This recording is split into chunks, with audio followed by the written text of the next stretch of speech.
Estamos começando mais um episódio do Hello Bonjour. E hoje temos com a gente o João. Oi, João. Oi, João. Obrigado por estar aqui conosco.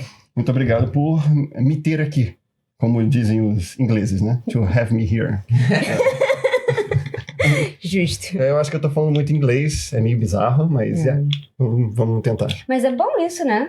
Quanto mais inglês. É muito bom. Agora que eu tô vivendo com a Mariana, é meio engraçado que eu falo inglês todo dia, né? Então fica essa coisa meio... Mariana é a namorada dele, mexicana. Sim. Conta pra ele, introduz pra galera. Do México, na cidade do México. Exato. A Mariana é do México, é mexicana, né? Então, a gente tá namorando já faz quase um ano agora, mas a gente tá morando juntos já faz quase um mês agora. Legal. E Vocês começaram a testar quando começou a pandemia, né? a gente começou a testar quando começou a pandemia e tal, a gente passou um tempo junto, a gente passava umas 3 semanas, alguma coisa junto, funcionou bastante bem, então a gente resolveu tentar morar junto de verdade. Legal. Acho que isso foi uma das coisas que muitos casais passaram durante a pandemia, porque era isso ou terminar, né? Convivência forçada, né?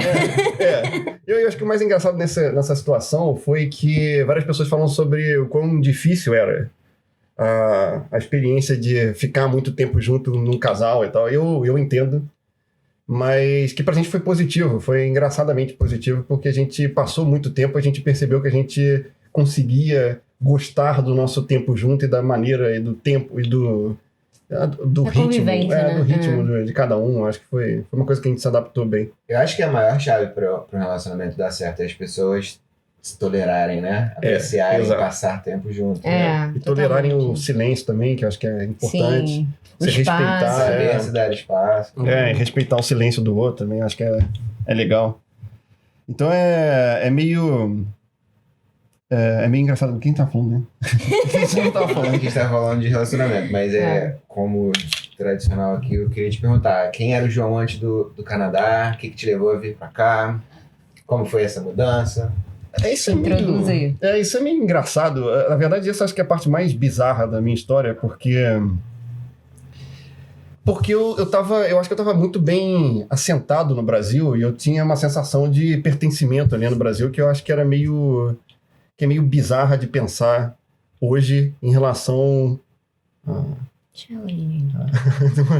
a chutar que está... Não, tá tudo bem. Causando um pouco de expectativa ali, né? Mas tá tudo bem. Tá tudo bem. Então, E eu tava no Brasil e eu namorei por 14 anos e tal. E a gente morava junto e tal, tinha toda uma vida, e a gente tinha eu era muito politizado, eu era muito envolvido com o Brasil de um modo geral. Uhum. Então, foi uma coisa meio bizarra de repente estar ali no emprego, onde eu já estava também no meu emprego, eu estava trabalhando com animação no Copa Studio há 6 anos. Então, foi um pouco... De repente, eu saí do Copa Studio, eu fiz um teste pro DHX. Galera, você é animador, né? Eu sou animador 2D, Mas desenhos animados, a Marcela conhece ele de lá. E o Copa Studio é um estúdio de animação. O maior estúdio de animação do Rio, não é? Eu acho que é do Brasil, né? Eu não sei. A Birdo é do Brasil, não é? Não, a Birdo, ela é grande, mas acho que o Copa é maior. Olha, eu não sabia. Mas a Birdo é em São Paulo, né, também. Você começou como animador? Na vida profissional? Então, eu era designer. Eu gostava de ser designer gráfico. Isso é uma coisa que eu acho que é única, pelo menos no meu universo de animadores amigos, é que vários deles fizeram design gráfico e tal, mas eu acho que eu era o único que gostava de ser designer gráfico. Só que eu gostava daquele lado, né? Eu gostava daquela coisa do design gráfico, de testar, fazer pesquisa, tentar umas coisas ousadas e não sei mais o quê. Ser criativo, né? Ser criativo de modo geral. Mas acho que essa coisa da pesquisa em si e tentar explorar um tema ou o assunto do dia ali, para você tornar aquilo visualmente atraente e coerente. Eu acho que aquilo era a coisa que mais me atraía no design gráfico, mas que eu nunca usei também. O Brasil é um lugar especial, e o Rio de Janeiro talvez em especial. É um lugar que... lugar especial. E design gráfico é completamente nada... E as pessoas só te contratam pra usar o software. Então, tipo, você sabe usar Photoshop? Opa. Beleza. Sabe usar Illustrator? E tinha um cara que fazia isso comigo mesmo. Ele me contratou pra ser capista da editora dele. E aí eu tava querendo fazer as capas do livro, mas ele só falava, eu quero isso azul. Aí eu falei assim, tá bom, mas eu pensei numa... Não, azul. Não, mas deixa Eu quero essa letra. Né? Não tinha muito. Aí eu quero essa letra. Eu falei, pô, não tá funcionando aqui com o tema, feio. né? Não, mas eu quero essa letra. Eu falei, tá, beleza, então eu tenho outra função aqui ou eu só tô aqui como o cara que mexe pra você nas ideias que você teve? Eu te falo que não acho que é só Brasil, não. Eu, como game designer, né? Eu trabalho como designer na indústria de videogames e às vezes as pessoas têm ideias de como deve ser e se fecham ao trabalho do designer, que é, na verdade, achar soluções melhores para aqueles problemas. Sim. Aí fecha e, tipo, te dá tantas restrições que, na verdade, o seu trabalho fica minúsculo e você não pode se dar o seu melhor, né? Mostrar o seu melhor. Não, e o trabalho fica ruim também, né? Não querendo... Não que você assinaria como artista. Exato. E não querendo dizer necessariamente que todo cliente é um idiota, mas assim, na maioria das vezes eles não têm a bagagem visual para resolver alguma coisa de uma maneira competente. Então acaba virando aquela coisa, pô, mas isso aqui é genérico a um extremo. Que você chega num nível que você fala assim, caralho, cara, isso aqui é a coisa mais óbvia que qualquer idiota faz e é a capa de livro mais ordinária que você pode ter para você. Então, tipo, você não vai vender esse produto também. Uhum. Então não adianta você querer fazer, não, mas é minha capa. Não é sua capa, mas bota na livraria. É idêntica a qualquer outro genérico, whatever. Genérico. Exato. Então, tipo assim, você nunca vai chamar atenção por nada, porque não tem nenhuma identidade nesse negócio aí. É só a sua letra, a letra que você acha que gosta, mas que 99% das pessoas usa. Então, tipo assim, pô, foi mal. Desculpa te dizer, mas você é o cara mais genérico do mundo. Você acha que você gosta porque você é familiar com isso. Então, na sua mente, quando você tenta ser original, você, na verdade, está só repetindo aquilo que você já viu. Exato. Você acha que você é inteligente, mas você não é. E isso acontece mesmo. A gente acabou de começar a ler 2 livros. Quando eu abri os 2 livros no meu Kindle, eles têm a mesma capa. Eu fiquei chocado. A mesma capa. Com a mesma fonte, com o mesmo tudo. Tipo assim, que coisa feia, gente. Pelo amor de Deus. Não, e o mais engraçado disso é que as pessoas elas têm essa percepção de que elas estão tendo, ou que elas têm alguma... Caraca, me perdi aqui, cara. Tá falando de design, de capa de livros. Mas tinha Elas têm noção de... Não, eu tinha alguma ideia que você tinha falado e que eu Burrice de cliente. Mas fala por que se você gostava de design, então, de design gráfico, por que você resolveu ser animador? Então, eu não resolvi, né? Caiu nisso? A minha vida profissional era uma série de frustrações seguidas. Então, tipo, eu tentei ser designer de um bom designer e tal. Eu tentei ser meio ousado e me vender como isso. Ninguém nunca me quis como isso. Ousado, Eu me lembro dessa sensação... Eu sei que isso é egocêntrico, eu sei que isso é narcisista, mas de qualquer forma eu acho que também é um pouco identificável. Você se prepara para uma coisa que você gosta e você tenta melhorar e tal, e aí você começa a olhar para algumas empresas e tenta entrar em contato para ver se você pode trabalhar lá. Aí tem algumas empresas, aí você fala assim, pô, beleza, ninguém tá me aceitando ou ninguém tá me respondendo. Vou mandar para umas empresas que eu vejo que o trabalho não é tão bom, mas que eu claramente poderia ajudar. Sim, justo. E aí no seu narcisismo você fala assim, porra, eu com certeza faço melhor do que isso. Eu com certeza faço melhor do que isso, porque é até difícil não fazer. Sim. Que falta na sua empresa? Eu. Exato. Aí eu mandava para essas empresas e eles me respondiam. E eu falava assim, pronto, aí ó. Você é o designer. Alguém me entendeu. Você é o designer lá. Vou chegar lá, você é presidente. Aí você chega ali e as pessoas, elas te usam como ferramenta, te usam como o Photoshop, o cara que mexe no Photoshop. E toda vez que você tem uma ideia original e que é legal, eles não gostam. Porque eles têm o gosto bosta deles, com todo o respeito. Mas bosta e genérico, porque ninguém... De novo, ninguém dessas pessoas que eu trabalhei tinha esse impulso para gostar realmente do craft, da arte em si. Sim. Então, tipo, eles não estavam muito se importando. Eles achavam só que era tipo, pô, tô falando de comunismo, capa vermelha. Tô falando de Jesus, foto de Jesus. Era só os óbvios, né? Porque eles não queriam fazer associações um pouco mais ousadas ou qualquer coisa que fosse uma ideia mais ousada. Mais original, né? E as pessoas esquecem que, na verdade, coisas genéricas nunca ganham prêmio nenhum, nunca ganham reconhecimento. E São não tem justamente os identidade. ousados que ganham. E não tem identidade. É justamente isso, você não tem identidade nenhuma. É só tipo, caraca, mais um livro de Jesus. A pessoa vai passar e vai pro outro lado. Então, a ideia de Jesus, inclusive, foi uma das capas que eu fiz pro cara, né? Botou azul clarinho com um monte de nuvem. Jesus no meio, assim, com aquela brilhando atrás clássica, com dele. um coraçãozinho ali, pronto, é isso. Perfeito. Eu botei Arial, Jesus, uma história, é isso. Acabou. Perfeito. Por que não? Não, eu fiz uma capa meio ousadinha com a foto de Jesus meio cortada, com algumas coisas assim, mas o cara nunca aceitou. Claro. Mas foi divertido esse emprego, porque eu fiz várias capas que nunca foram aceitas, mas pelo menos eu exercitei a minha capacidade ali de fazer... de trabalhar como designer gráfico, mas eu ganhava R$900, sei lá. Isso foi em 2009. Tão triste isso, né, cara? Esse Eu ganhava R$900 e aí ele me ofereceu um aumentaço. Vou te pagar 1.100. Uau, nossa! Ele me pagou o primeiro mês, que foi os 900 ou 850, sei lá. E aí no segundo mês que ele falou que eu tinha recebido o aumento, ele nunca me pagou. Então, tipo assim, pode deixar animado. Foi pra você fazer você trabalhar melhor. Foi um ótimo estímulo.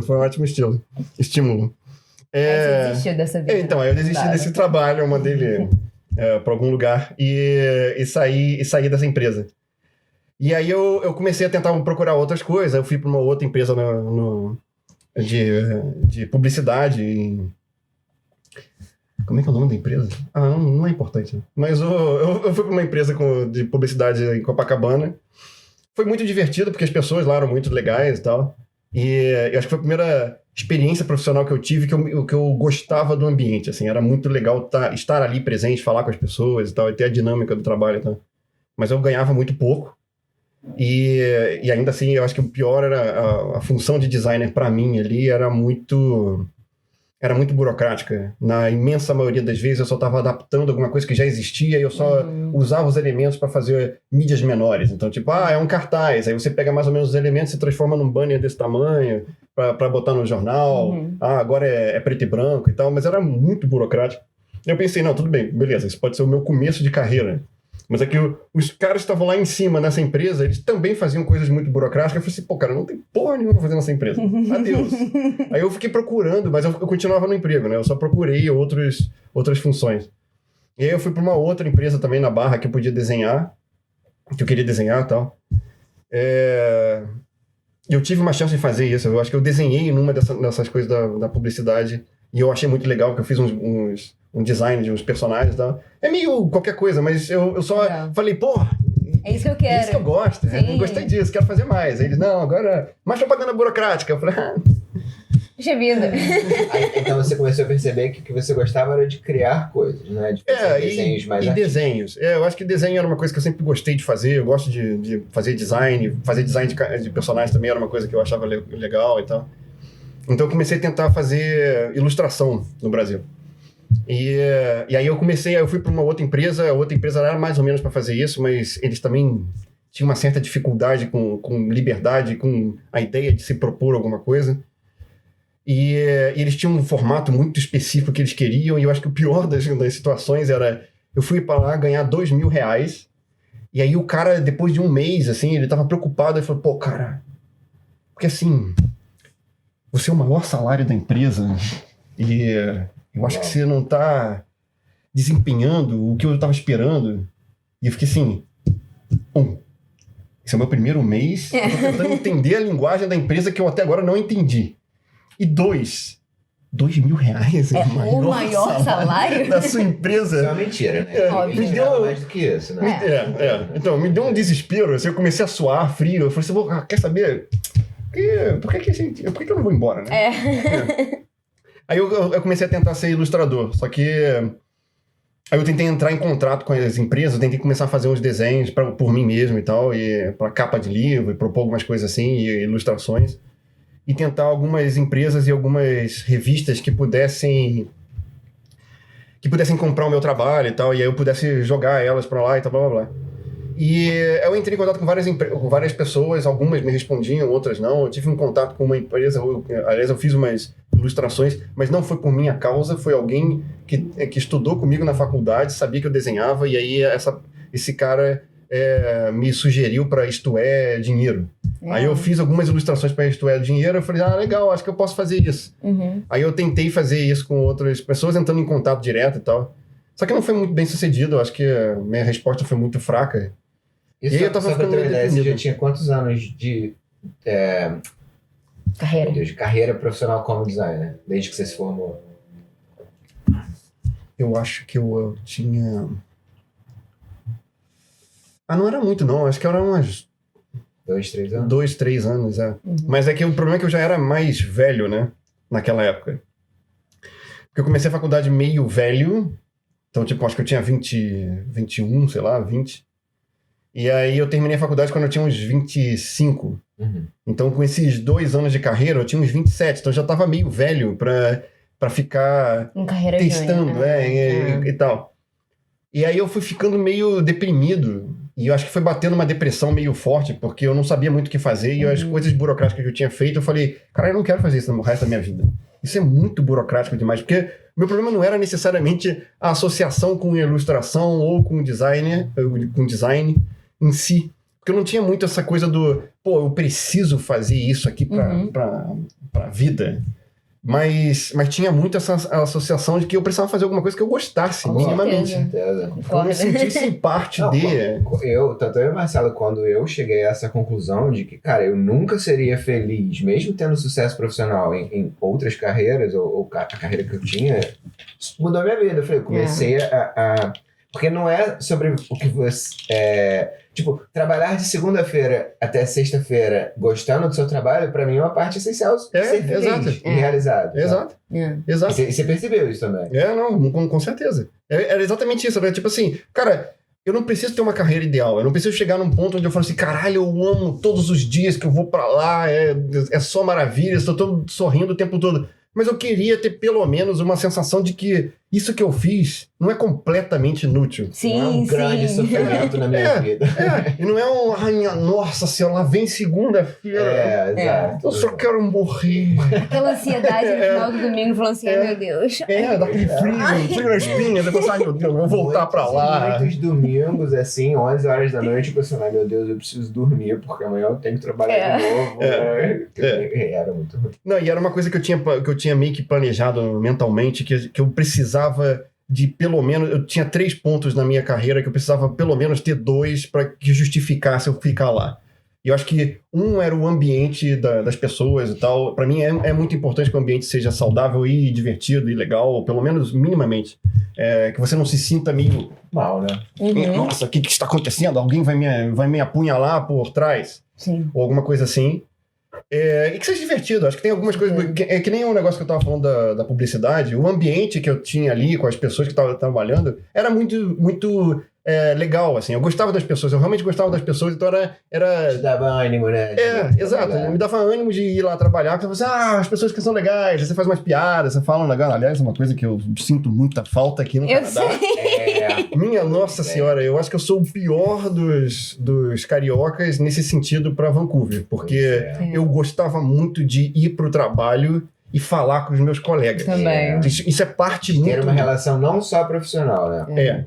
Então, fazer umas piadas mais... Isso é muito parte da minha vida, assim. É muito parte da minha vida fazer piada com as pessoas, tocar nas pessoas. Cara, eu te falo que isso é uma das grandes diferenças entre o brasileiro e o canadense, na minha opinião. Porque... E é um dos grandes choques, né? Que você tem quando você vem pra maiores.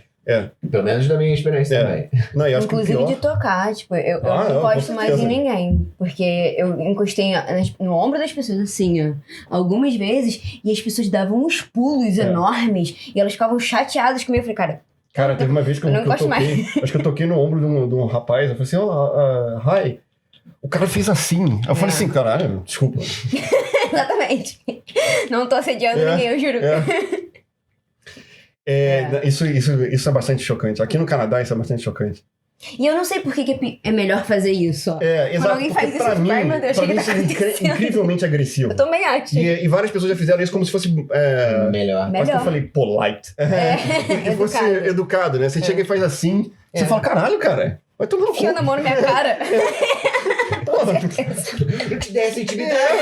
Intimidade, você fica botando a mão na minha tela. Exatamente. Porra. Me dá um tapa na bunda, mas mão na tela não. Tá achando o quê, cara? Casa da mãe Joana. Exato. É muito diferente mesmo. É mesmo. Então, aí tinham esses 3 pilares que eu achava muito importantes no meu emprego. Aliás, até hoje eu considero isso, que é o ambiente, porque eu gostaria de ter um ambiente saudável, ganhar um salário decente ou um salário bom e ter um significado o seu trabalho. Com certeza. Então, tipo, se eu tiver 2 desse, ainda que seja só um ambiente saudável e ganhar um dinheiro legal, pode justificar nesse sentido. Peraí, eu tô fazendo isso por dinheiro e tal, blá, blá, blá, depois eu faço uma outra coisa. Poderia até se justificar de alguma forma, desde que o seu ambiente fosse super legal. Sim. E aí aquilo, tipo, meio que te recompensasse de alguma outra forma que não seja necessariamente a profissional. Mas... Ou qualquer outra das 3 que não faltasse, das combinações. Mas, cara, tendo só um, eu acho que não justifica, né? Um é muito um projeto aleijado, que você fica naquele sentido, eu tô aqui só pelo dinheiro. Eu já tive essa experiência. É a pior experiência. Eu também. Eu já tive essa experiência na DHX, é muito ruim você ter essa sensação de que você só tá ali porque estão te pagando, ou porque você precisa do PR e tal. Essa é uma outra história, né? Mas... Porque você veio pra cá com ela mãe, né? Vamos encaixar lá, então. Como é que você caiu na animação? Tá, então, aí eu tava deprimido nesse negócio da ilustração, e aí eu comecei a tentar umas outras coisas. Eu vi alguma coisa, acho que foi da 2D Lab, que era um teste pra fazer de animação e tal. E aí eu tentei fazer um teste e tal. Aí eles falaram comigo, mandaram uma parada, mas eu tinha uma passagem marcada pra ir pra Argentina. Aí eu fui pra Argentina, quando eu voltei, eles não me respondiam mais. E eu falei pra eles, foi mal, eu vou ficar uns 6 dias na Argentina, depois quando eu voltar e tal. Mas eles não me responderam mais. Mas aí você já tinha gostado, né? Não, nesse momento eu tava ainda tenso. Aí eu só mandei o teste, eu tinha feito uma coisa muito meio bizarra, mas olhando hoje é tipo, caraca, isso é horrível. Mas eu acho que pra eles foi tipo, bom o suficiente pra começar, sei lá. Na época específica. Aliás, acho que isso é uma das minhas sortes na vida, porque naquele momento específico eles estavam querendo contratar pessoas que soubessem desenhar minimamente e tal. Então, não precisava ser um super animador, ou não precisava ser um animador de verdade pra você começar na carreira. Sim. O que foi muito bom pra mim. Então, tipo, eu tinha feito... Não era o Copa ainda. Não era o Copa. Aí eu tinha feito um curso antes no Senac, que era de animação, mas que praticamente não me ensinou muita coisa. Mas um dos professores era legal, era o André Passos. E aí eu mandei uma mensagem pra ele de aniversário, ele tava fazendo aniversário e tal. Eu falei, sei lá, né, feliz aniversário, professor e tal. Aí ele falou, pô, cara, você tá trabalhando aí? Eu falei, não. Tá trabalhando com animação? Eu falei, não. Quer trabalhar? Eu falei, quero. Talvez. Aí ele não me ofereceu um trabalho específico, mas ele me ofereceu, você pode começar aqui no Copa, porque ele tava fazendo produção no Copa, como estagiário, e aí você começa aprendendo só, a gente vai te passando as coisas, você vai aprendendo e tal, e aí se você começar a fazer, a gente pode começar a te passar a cena, e aí se você começar a entregar e a gente começar a aceitar as cenas, a gente vai te pagando por cena até o momento que a gente achar que você já tá meio preparado pra virar um profissional.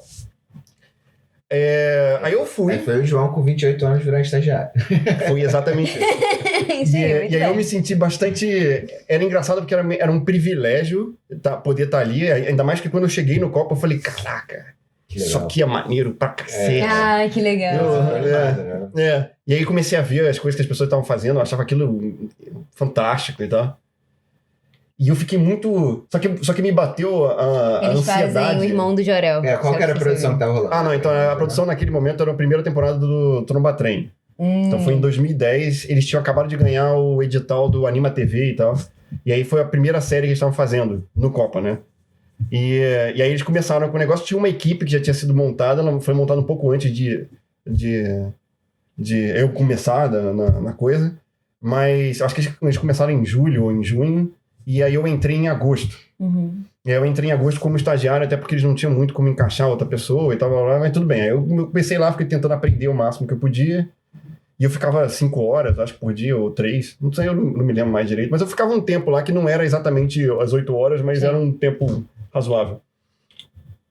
E eu gostava muito, eu gostei muito. Só que aí começou a bater a minha ansiedade. Aliás, eu acho que eu devia escrever um livro sobre ansiedade, porque eu tenho todas. Em todas as catalogadas, eu tenho todas.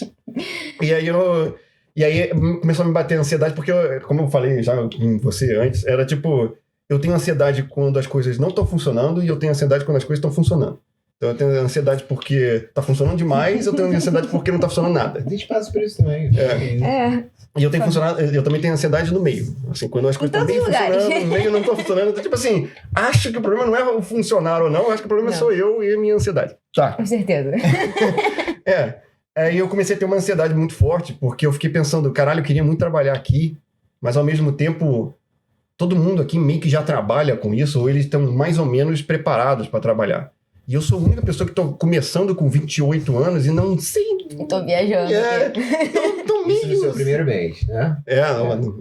No primeiro mês eu não tava me cobrando muito. No primeiro mês eu só pensei assim, sei lá, vou lá ver, testar. Só que aí quando eu comecei a perceber que realmente era um negócio que eu gostava bastante, que poderia gostar bastante... Aí ficou sério, Aí eu comecei a ficar muito ansioso. Aí eu comecei a ter... É engraçado que eu acho que foi 1 ano depois, quando eles me contrataram...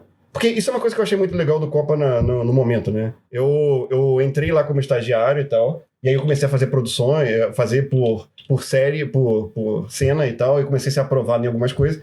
Ganhava muito pouco, então teve algumas semanas que eu ganhava, quer dizer, tinha alguns meses que eu ganhava uns 600 e pouco pelas cenas que eu tinha aprovado. Teve um mês que eu ganhei R$258. Mas eu entendi que era parte do processo, e era realmente parte do processo do tipo, você tá aprendendo aqui, e quando você vai aprovando as suas cenas, você vai recebendo por isso. Então, tipo, era parte do meu aprendizado ali, eu achei relevante. Mas eles tinham me prometido que se rolar outras produções, ou eles falaram em algum momento, se rolar outras produções, a gente pode te chamar pra ser animador e tal. Legal. Só que eu admito que eu não acreditei muito. Eu só falei assim, tá, beleza, eu vou ficar fazendo aqui enquanto der, e aí no momento que eles encheram o saco, eu vou embora, né? Só que aí começou uma outra produção, começou a Turma da Mônica, a gente foi fazer um episódio da Turma da Mônica. Que legal, E aí não sabia não. Eu adoro os desenhos da Turma da Mônica. Eu não sei se eu posso falar isso, mas é que é chato pra cacete fazer Turma da Mônica, porque os diretores específicos, desculpa aí os diretores... Tipo, trabalhado pra Disney, né? Já tem aquilo ali, não é pra você inventar, faz o que a gente tá mandando. E é bem assim, o personagem ele só se mexe desse jeito, ele só faz essa pose, a mão dele não é assim, o dedo dele não é assim. Aí você fala, que divertido isso, cara. Zero liberdade. É bem menos divertido. Então, pro Turma da Mônica? Então, aí eles começaram a Turma da Mônica e me chamaram como animador. E aí eu fiquei lisonjeado, mas ao mesmo tempo bateu uma pressão muito fodida. Foi mal. Batendo. Exato. Porque a velha ansiedade. Uma grande oportunidade. E agora? Puta que pariu, o que eu vou fazer? Exato. E principalmente porque eles tinham aquele formato Cuba de pagar, né? Que eu achava muito engraçado, que é muito bizarro. Porque eles pensavam no animador como 30 segundos por semana. E aí eles pagavam todo mundo igual. Só que era bizarro, porque tipo... formato Cuba.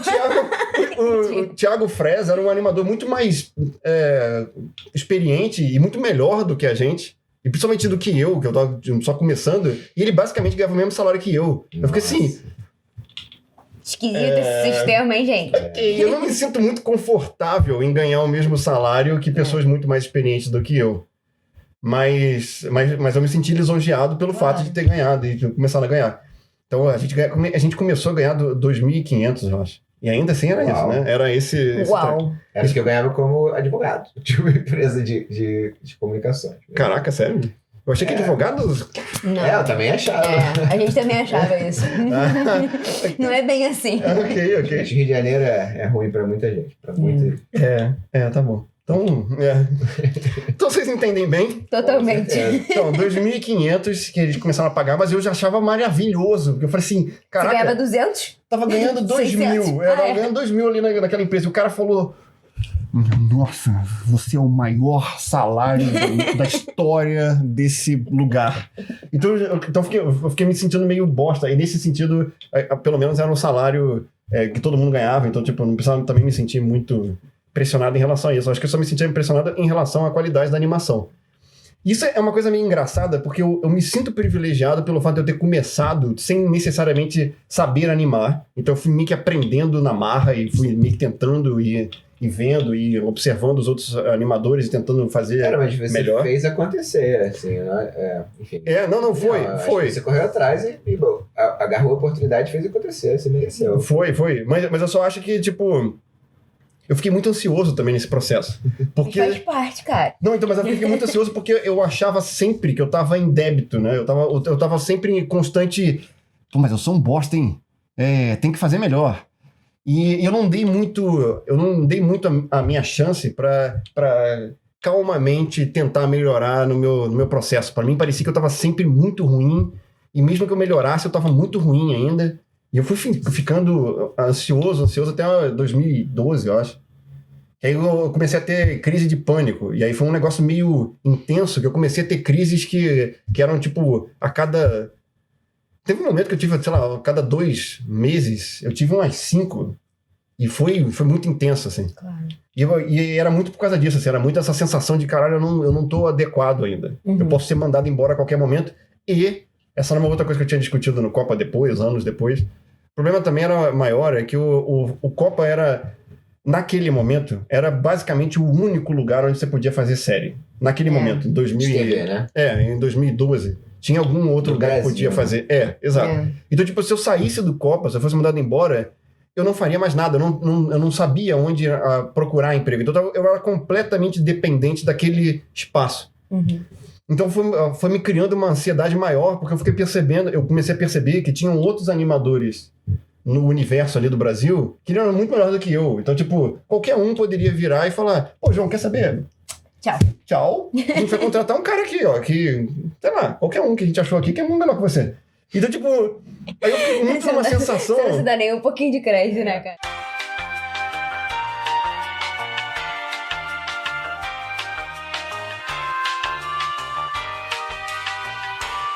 Tudo certo. Tá bom. Então, aí foi muito essa questão de... eu tenho um excesso de consciência. Aliás, eu acho que isso é um problema meu. Tava, inclusive, falando com a Cláudia, minha psicóloga, eu tava falando... Acho que o meu problema é que eu tenho um excesso de consciência também, né? Eu entro num processo onde eu me enxergo de fora muito constantemente. Então, tipo, por vários momentos eu paro e falo... Acho que você tá dando muita sorte, hein, cara?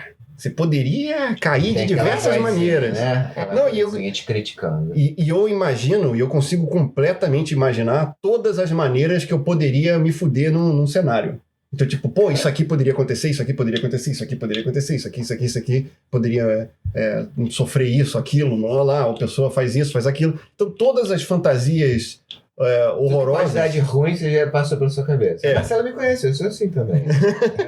A gente fica assim.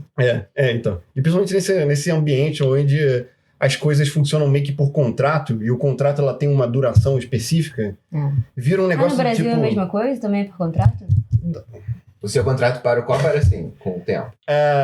Eu não sei se eu posso dizer isso abertamente, mas... Entendi. Não, fica à vontade, eu não sei. Então, essa que é a questão. Eu não sei se eu posso dizer isso abertamente, mas a gente não era funcionário até PJ. aquele momento. A gente era PJ. Isso é super normal no Brasil, todo então, mundo tipo é assim, PJ. A indústria audiovisual no Brasil funciona assim. Então, mas a questão era, a empresa durava, quer dizer, o projeto durava 1 ano, mas eles não tinham a necessidade necessariamente de manter você ali.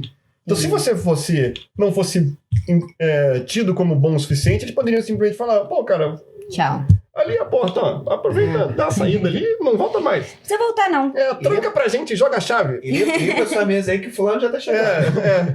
E a sua mesa tá suja, hein? Passa esse detergente aqui. Passa o Kleenex aí. Então, mas só pra ser justo, nunca fizeram isso comigo no Copa. Eu só tô fazendo...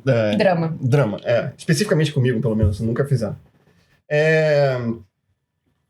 E aí eu comecei a ficar muito consciente. Meu problema era esse excesso de consciência. Aí foi um momento meio bizarro pra mim. Eu fui pra um terapeuta, comecei a conversar também e tal.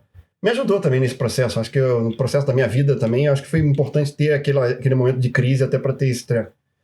Mas aí eu comecei a tentar melhorar, e de outra forma, pelo menos de uma maneira um pouco mais calma e mais paciente comigo e tal. Eu fui melhorando e fui crescendo no Copa e sendo um pouco mais reconhecido. Apesar de eu ter uma obsessão por detalhes que acaba me deixando... Eu tô tentando controlar isso agora, mas eu tenho uma obsessão por detalhes que de vez em quando me faz não cumprir prazos com uma certa frequência. o que é bastante ruim, eu acho, a longo prazo. Né? Principalmente nessa indústria, né?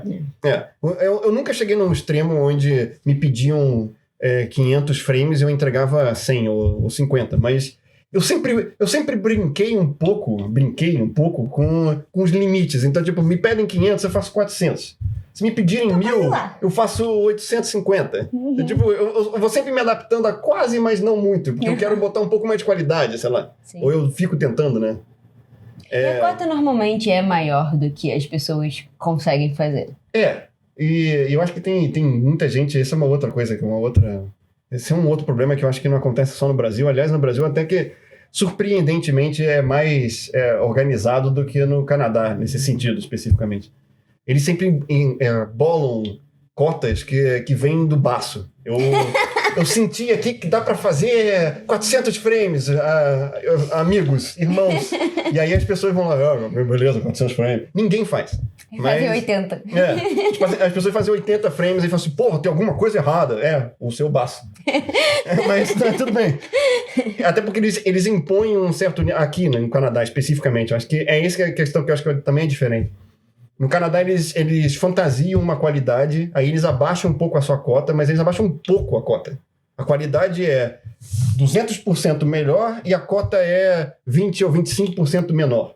Aí você fala assim, não tá encaixando, cara. Eu não sei se você percebeu, não. Não cabe. A cota ainda é baixa, mas a qualidade que você tá pedindo é tão melhor do que o que a gente faz normalmente, e numa técnica que também não dá pra usar muita coisa do cutout e ser um pouco mais pragmático e reutilizar coisas, que acaba virando um negócio meio, porra, você tá só tentando me enganar e no final das contas me induzir a fazer hora extra. Sim. Que sei lá. Mas aí é o que eu tava te falando. No audiovisual, pelo menos no Brasil, é assim que funciona. Infelizmente, o contrato de freelancer no Brasil é assim.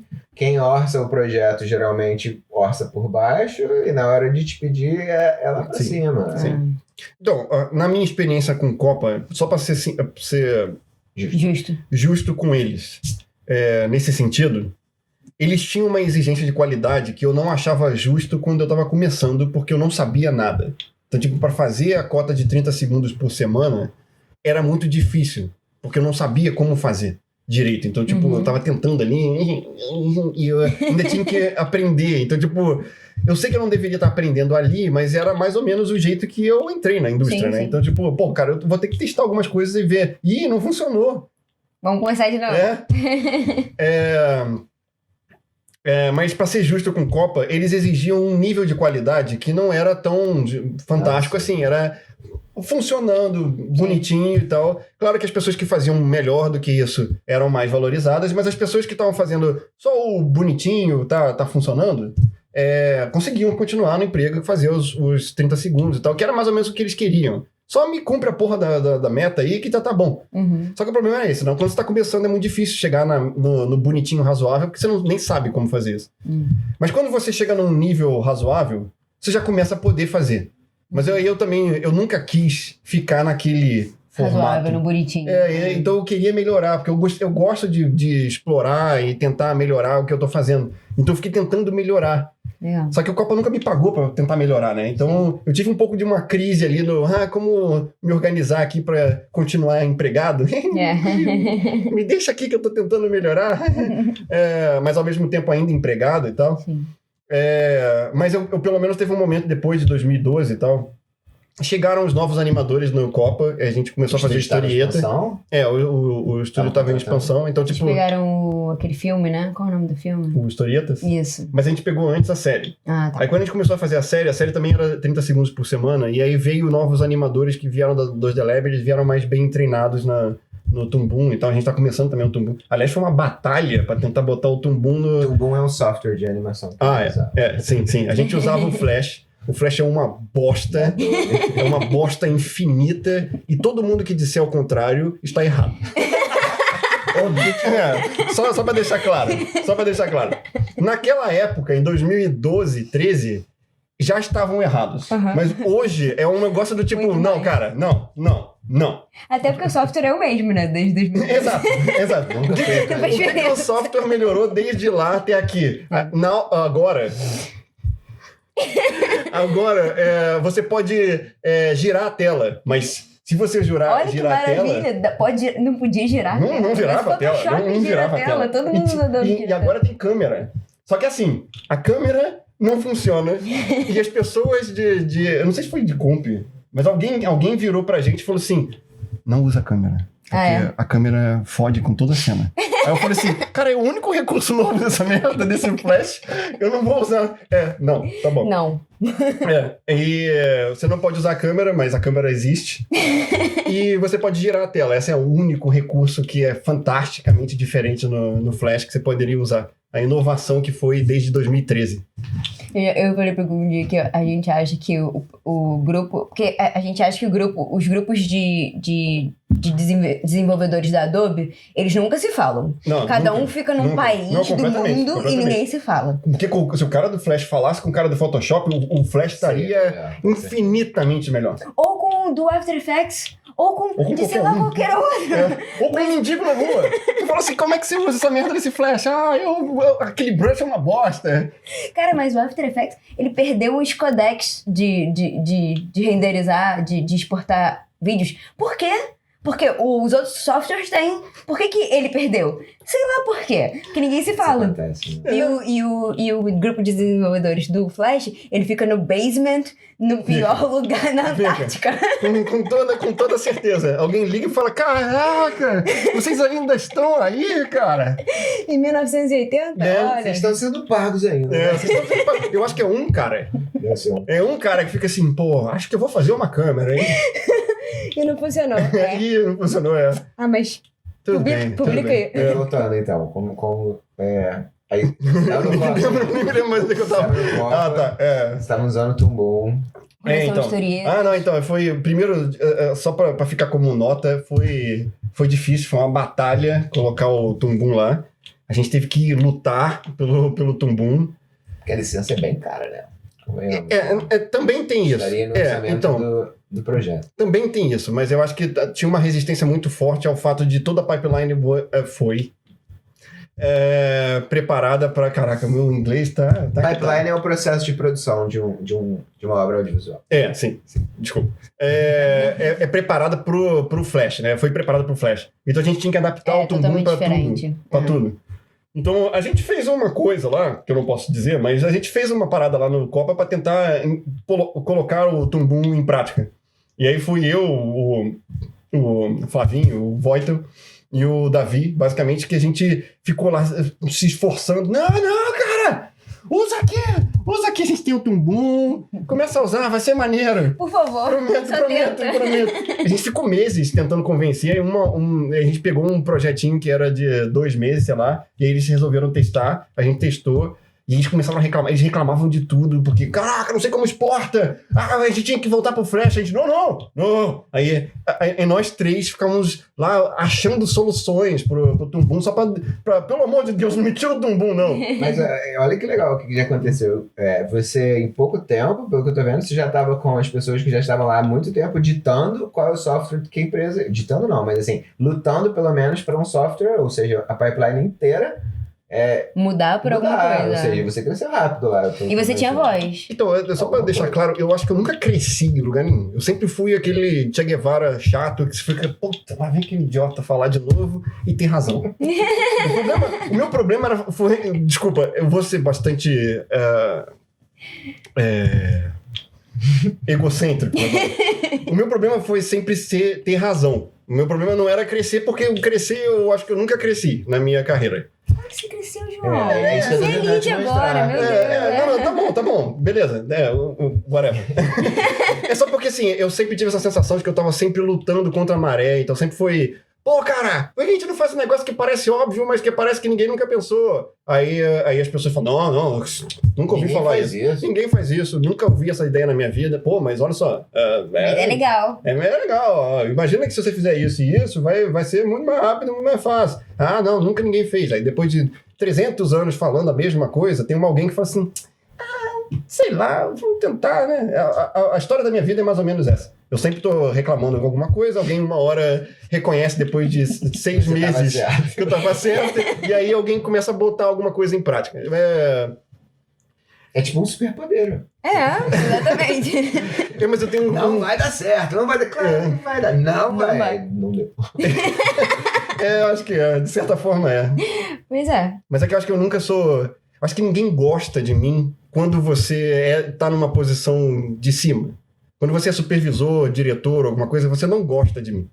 E eu admito que eu tenho uma responsabilidade em cima disso. Não é só porque eu gosto de falar. Eu acho que tem uma postura um pouco agressiva também, de certa maneira. Apesar de eu tentar ser diplomático, eu acho que tem alguma coisa que soa um pouco... Estou te desafiando. Alguma coisa assim. Eu não sei, mas acho que tem um pouco disso. Eu estou tentando trabalhar nisso também.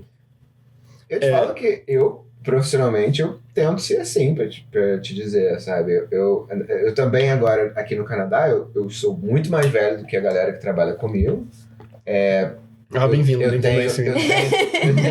tenho tipo, seniors da minha equipe que são 2, 3 anos mais novos do que eu. Pô, é só 2, 3 anos. Tem mais de 10. Enfim, o fato de eu estar querendo sempre colocar a minha opinião quando eu acho que eu estou certo, isso pra mim é uma das minhas qualidades, sabe? Não, com certeza. Com certeza. E eu admito que isso também pode ser uma qualidade na minha personalidade, se for bem usado.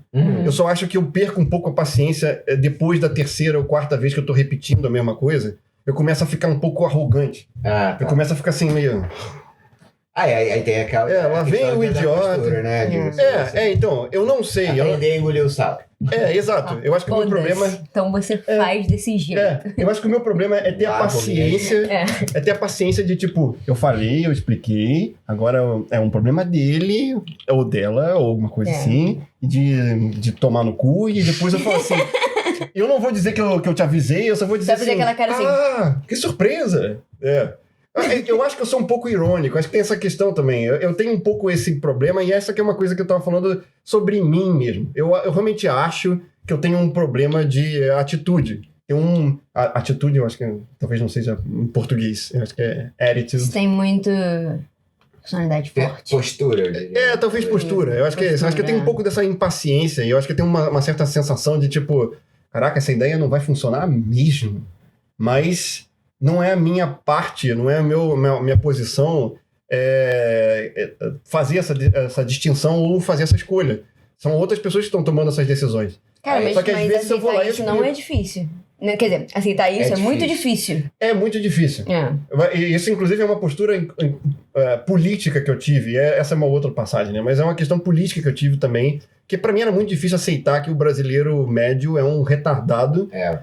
E aí, quando você tá falando sobre política, as pessoas trazem coisas que são completamente alucinadas. E você fica assim... Caralho, cara. E às vezes você tá discutindo... às vezes a gente tá discutindo um assunto específico... E aí as pessoas gritam coisas... E eu não vou nem polarizar muito, mas as pessoas só gritam coisas que não estão relacionadas ao assunto. Pois é. Então, tipo assim... Gritarem mais importante, né? Do que ser ouvido.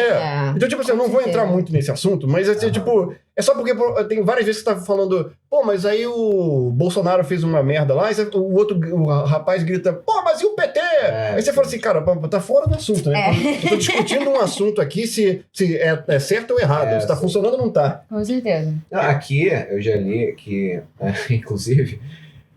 um termo jornalístico que usam aqui na América do Norte é whataboutism, que e aquilo lá, sabe? E eu tava lendo que é a estratégia diplomática oficial da China, né? Porque eles proíbem uma porção de serviços de outros países, né? Mas aí quando alguém faz uma coisa, eles vão...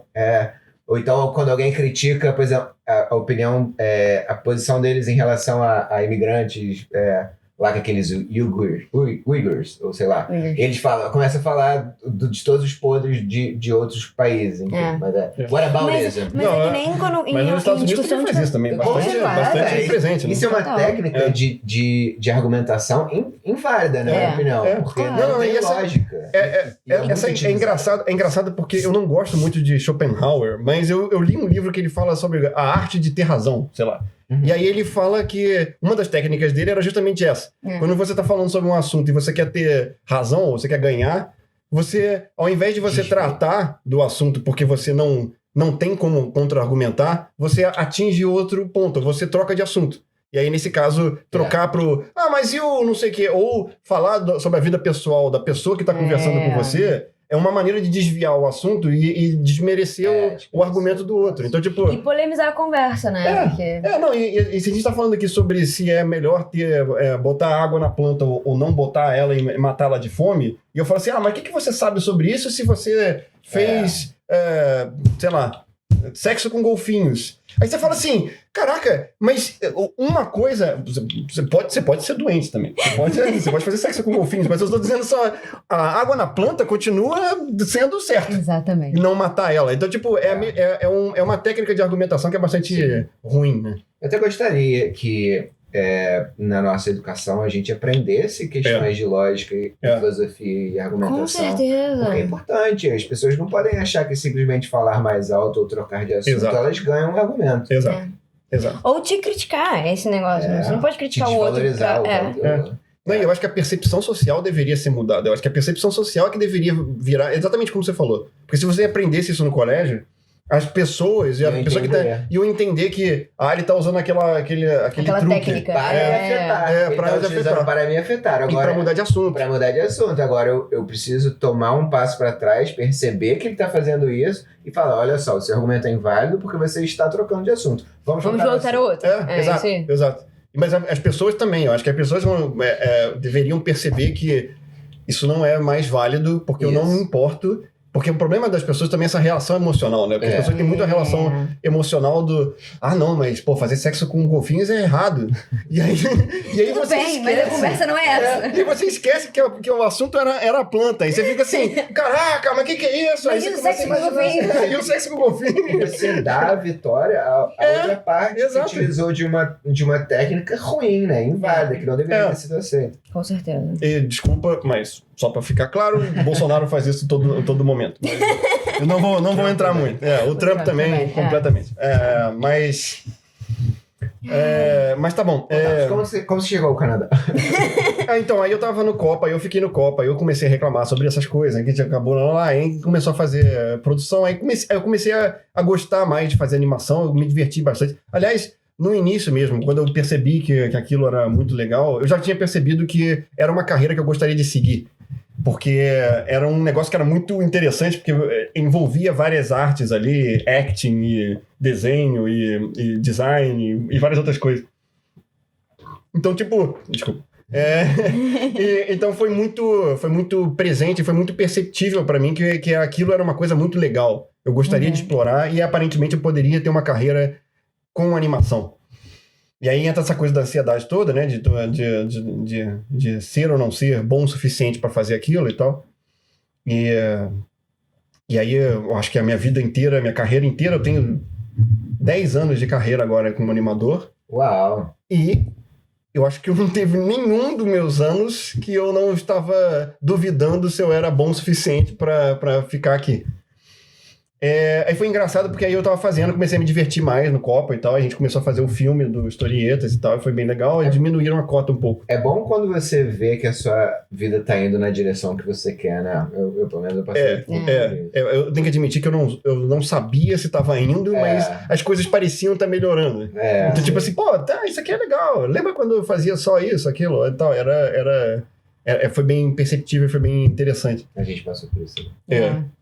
E aí teve um momento que a gente teve uma crise política lá no Copa, parte desse processo, também acho que é parte do processo de falar demais, parte do processo de eu ser muito crítico, vocal em diversas maneiras. Teve um momento que a gente começaram a debater algumas coisas sobre a construção e como a empresa deveria ser gerida, e eles trouxeram animadores para discutir isso.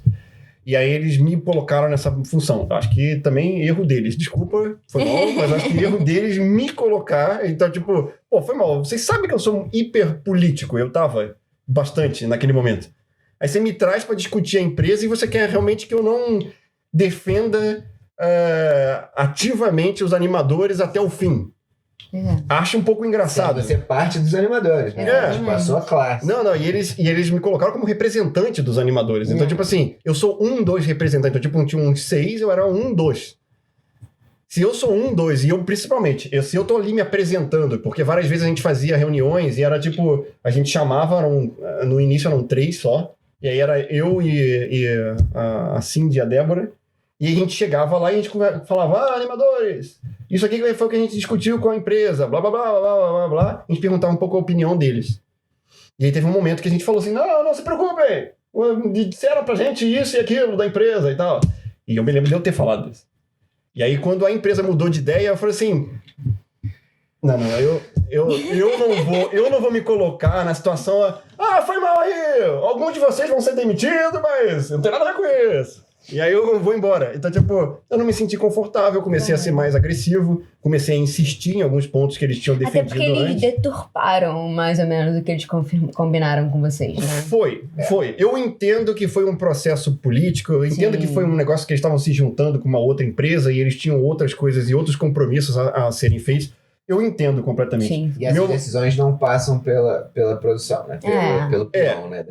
E eu acho que as decisões não passavam nem diretamente por eles. Eu acho que foi muito mais uma imposição ou talvez até uma discussão entre duas partes que estavam discutindo empresas se juntando. O meu problema era só que eu fiquei no meio. Porque eu fiquei o cara que falei com os animadores de não! Fica preocupado não, que eu garanto aqui, hein? Os caras me disseram. Você colocou o seu na reta. Né? Não foi exatamente assim, mas eu disse, não se preocupem porque a gente já discutiu sobre isso. Né? Porque eu falei, não se preocupem porque a gente discutiu isso com eles e eles disseram que não vão fazer isso. E aí, 3 meses depois, eles fizeram. Então, tipo, aí era eu, o idiota lá, lembra aquele negócio que eu falei que não iam fazer? Fizeram. Mas eu não me importo, hein? Eu vou... porque também teve um processo... Né? Não então... Eu duvido que não perceberam isso, cara. Eu sou bem transparente. Então, foi exatamente isso. Eu acho que eu sempre fui bem transparente em relação, pelo menos, às minhas posturas políticas. Então, era bastante claro que eu ia bater de frente, de algum modo, ou pelo menos eu ia resistir.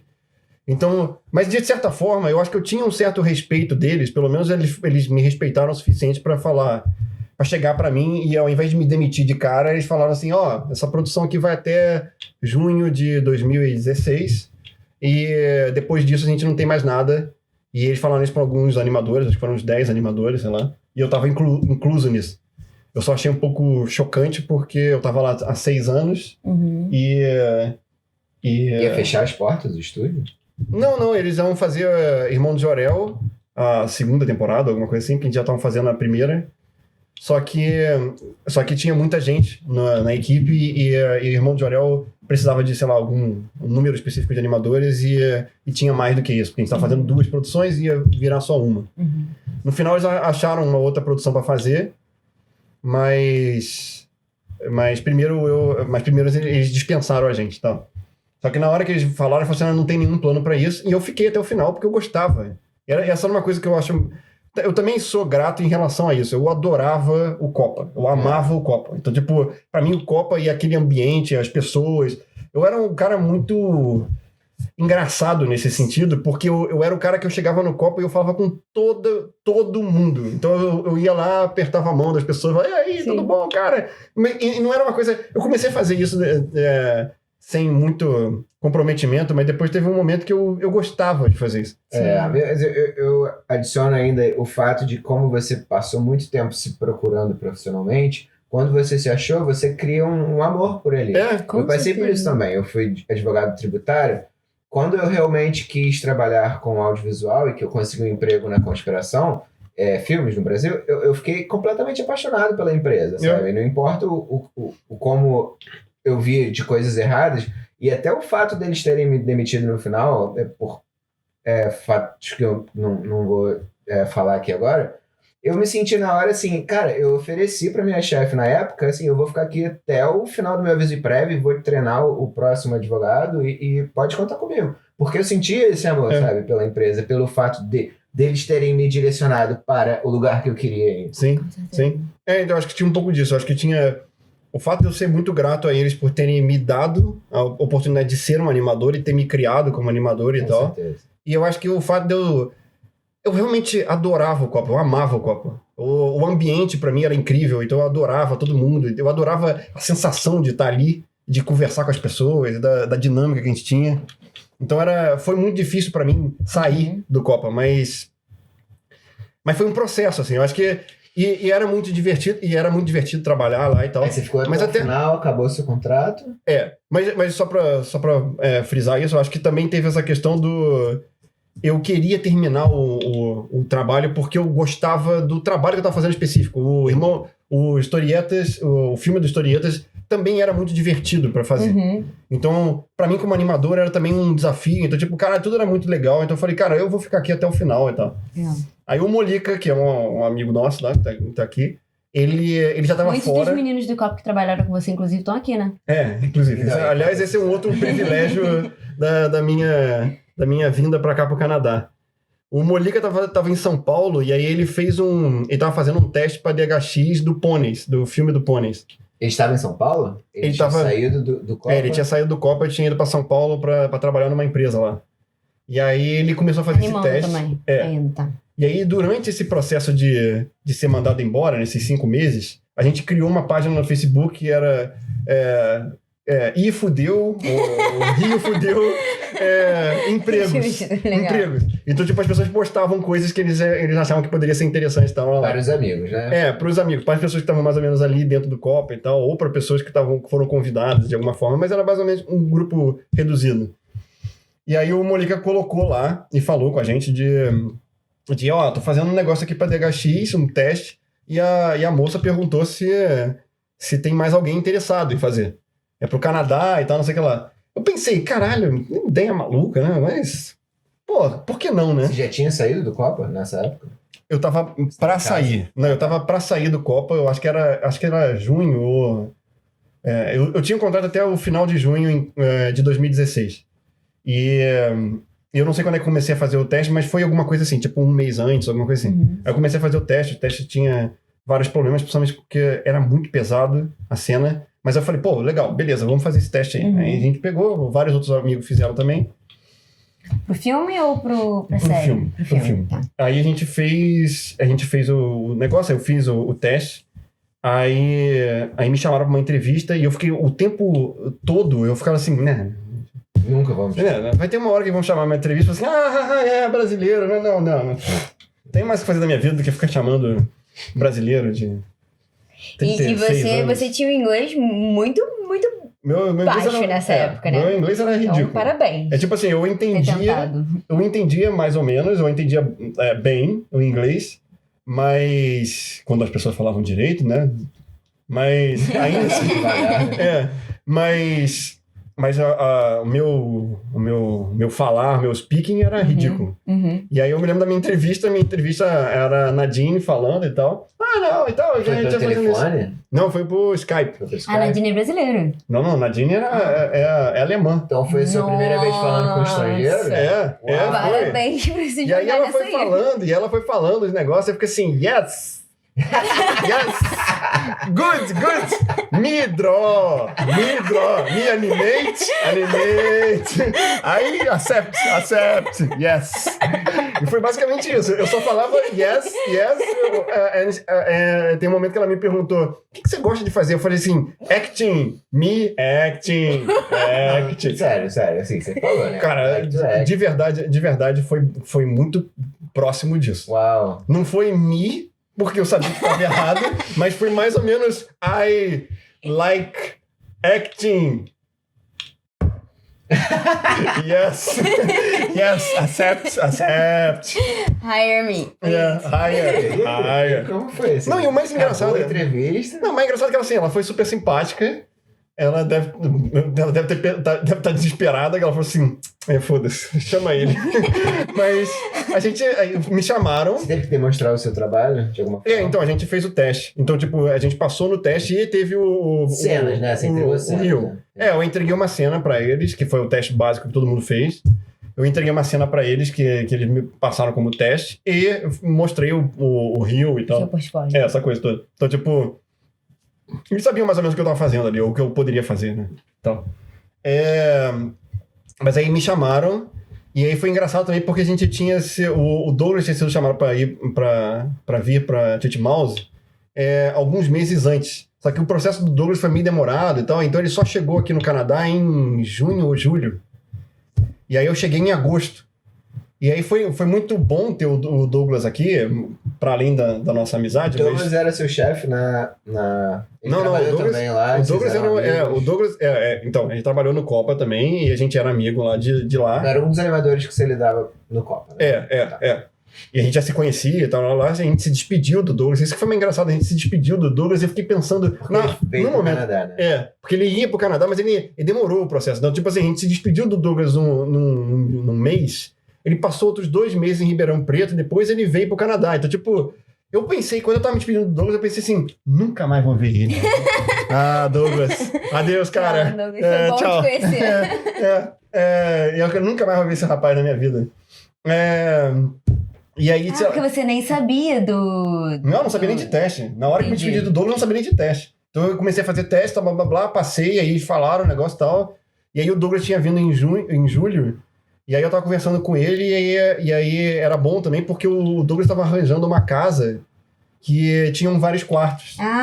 Pode crer. E aí eu podia vir pra cá. E aí na minha combinação inicial eu ia ficar na sala porque os outros quartos já estavam tomados. E aí depois o Molica desistiu ou alguma coisa assim, o Molica ia pra outro lugar. Eu não entendi. Quando você foi aprovado, então? Como é que foi? Então, eu fui aprovado. Depois dessa entrevista bizonha... Logo depois da entrevista? Depois da entrevista bizonha, eles disseram, então, a gente quer te chamar Canadá, e tal. Não, então, a gente quer te chamar e tal, mas a gente tem que iniciar um processo. Tal. Eu falei assim, tá bom. Qualquer coisa, Quando vai sair o processo, eu tô aqui pensando na minha vida de verdade e você fica aí nessa fantasia de Canadá. E aí teve um momento que realmente chegou os documentos, você falou assim, então você tem que fazer isso, ir pra cá, vir pra cá. E era meio que um esquema também, né? Era meio bizarro, que eu tinha que vir... pra fazer uma entrevista, não era uma entrevista, mas era uma entrevista, porque eu tinha que vir como visitante especial, sei lá. E pegar o LMIE aqui. E aí eu pegava os documentos todos, e aí ia na fronteira, e a gente foi a pé, né, no meio da highway, pra chegar na fronteira e falar, oi, eu sou um dos países mexicanos, e eu vim aqui pra trabalhar. Eu sou o México do Sul. Eu sou lá o México português. E eu também tô aqui. Espanhol. E aí os caras fazem uma cara feia, eles pegam seu celular. Eu sei, eu odeio a borda. É engraçado. Isso é outra coisa que é muito bizarra. Na remota possibilidade de alguém trabalhar com isso na audiência, eu odeio seu trabalho. Só tive mais experiência. Eu nunca tive uma boa experiência na borda dos Estados Unidos. Nunca. Eu tive, mas é meio engraçado porque eles sempre fazem o bom policial e o mau policial. Então eles sempre chegam e falam assim: tem um cara que fala assim, what are you gonna do today? E você fala, tudo bem, e aí eu vim aqui fazer não sei o que lá. Vai ali naquele rapaz ali que ele te vai. Aí você fala assim, e você fica todo animadinho, você fala assim, então eu vim fazer isso. Eu vim fazer isso. Veio por quê? Qual é a droga que você tá carregando aí? Eu não tô carregando droga nenhuma. Você quer morar aqui legal? Não, eu quero ir pra ali, pro outro país aqui do lado, ó. Não quero nem entrar aqui. Isso é mais engraçado ainda, né? Porque você passa pela borda pela fronteira dos Estados Unidos com o Canadá. Pra voltar, né? Então, tipo, você às vezes você é maltratado pelo cara do Canadá, aí você é bem tratado no... Eu já tive 5 experiências, né? Às vezes você é maltratado pelo cara do Canadá e você é bem tratado pelo primeiro cara dos Estados Unidos, maltratado pelo segundo cara e maltratado pelo terceiro do Canadá. Só tapa na cara. Aí você fica essa sensação, o cara fica te contestando um monte de coisa. Mas o seu... Eles são treinados pra isso. Mas o seu work permit vai terminar em um mês. Eu sei. Eu sei, é por isso que eu tô aqui, cara. Se não terminasse, eu não tava aqui, eu tava na internet. Beleza. Mas, voltando ao assunto, a gente foi... Aí, peraí, você saiu do Brasil, como foi a preparação, assim, você se preparou, você comprou... Você comprou... Não preparou nada. Eu não me preparei pra nada. Você botou a mochila nas costas e veio... Então, foi muito bizarro, porque, eu não tava esperando que eles realmente me chamassem. Primeiro, eu não tava nem esperando fazer o teste. Depois, eu não tava esperando que eles me chamassem. Depois, quando eu fiz a entrevista, eu falei assim, foda-se, eles não vão me chamar. Nunca vão me chamar. Eu não sei nem falar inglês, falei me, draw, foda-se. E tudo bem, né? E aí eu não acreditava até o momento que ele falou assim, então, vem aqui pro Canadá. Aí eu falei assim, meu Deus. Não sei direito o que é. Porque eu fiquei... Esse tinha uma namorada aqui. Então. E aí eu fiquei conversando com ela. Eu falei assim, cara, mas eu não sei, é meio bizarro. Eu não sei se é demais. Eu não sei se eu deveria fazer isso ou não. Mas eu acho que também parece uma oportunidade muito legal. E o salário que eles oferecem é bastante bom. Sim. Principalmente comparado com o brasileiro. Minha nossa é... Pois é. Foda-se! Então, tipo assim, caraca, eu vou ser milionário no Canadá e tal. Vai ver o valor do aluguel aqui. Mas ainda assim, essa é uma outra coisa que eu tenho que considerar. Ainda assim, apesar dos aluguéis serem muito caros e o custo de vida em... Caraca... É absurdo. Não tem comparação, não tem a menor comparação. Porque no Brasil você vive assim, tipo... Como é que eu vou me aposentar mesmo? 1, 2, 3 reais. E você fica naquela tensão, né? Fica naquela tensão. Ai, meu Deus, será que eu vou conseguir? E aqui no Canadá você fala assim, não, mas se eu não tiver dinheiro nenhum, eles ainda vão me pagar um salário. Olha só que lindo. Então, tipo assim, você paga, claro, mas aqui no Canadá, né? Mas você vai receber um seguro se você for velho e... Desempregado. Foi mal, eu queria fazer piada, mas eu acho que acaba ficando meio dark, sei lá, então eu vou fazer menos. Tudo bem, cara.